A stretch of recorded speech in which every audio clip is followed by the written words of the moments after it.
तालीम के लिहाज से जिला कसूर में अपनी पहचान रखने वाला तकरीबन 20,000 आबादी पर मुश्तमिल गांव हुसैन खां वाला चक नंबर 8 में सीवरेज के गंदे पानी ने लोगों को मुश्किलात में मुब्तला कर रखा है।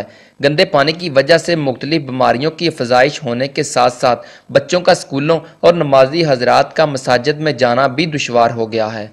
असी बड़े परेशान है, सारा पिंड बड़ा वड्डा पिंड है ते निकास पानी का कोई नहीं गा। पानी बाहर नहीं जा रहा, साढ़े मकाना नूं, साढ़े स्कूलों नूं, मस्जिदां तो बाहर होईयां पईयां ने, वजू करन तो तंग नमाज नहीं पढ़ सकते ते लिहाजा असी जनाब शहबाज शरीफ साहब अगे अपील करने कि साडे इस इलाके का कोई ना कोई हल कढन।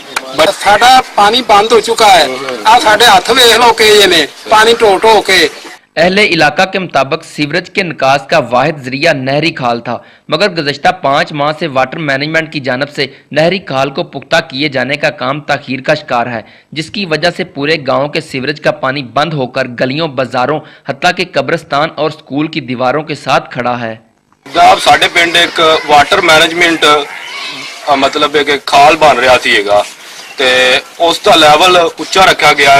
पिंड का जिहड़ा निकासी का पानी गंदा सी, ਉਹ ਲਿਆਦਾ ਤਕਰੀਬਨ 5 ਮਾਹ ਹੋ ਗਏ ਨੇ, ਉਹਦੇ ਵਿੱਚ ਸਾਡਾ ਪਾਣੀ ਨਹੀਂ ਪੈ ਰਿਹਾ ਹੈਗਾ, ਨਾ ਹੀ ਮਤਲਬ ਹੈ ਕਿ ਉਹਦਾ ਮੁਤਲਕਾ ਅਮਲਾ ਕੰਮ ਕਰ ਰਿਹਾ ਹੈਗਾ। ਤਕਰੀਬਨ 5 ਮਾਹ ਤੋਂ ਇਹ प्रोसीजर चल रहा है ते 5 माह तो इलाके वाले दलील हो रहे हैं। अहले इलाका ने एहतजाज करते हुए वज़ीर आला पंजाब, डिप्टी कमिश्नर कसूर, मुतलका MNA और MPA से मुतालबा किया है कि फौरी नोटिस लेते हुए सीवरेज के निकास का हल निकाला जाए ताकि इलाका में किन मुख्तलिफ बीमारियों से बचने के साथ साथ सुख का सांस ले सकें। कैमरा टीम के साथ मोहम्मद शाहिद जावेद, पाक न्यूज़, पत्तोकी।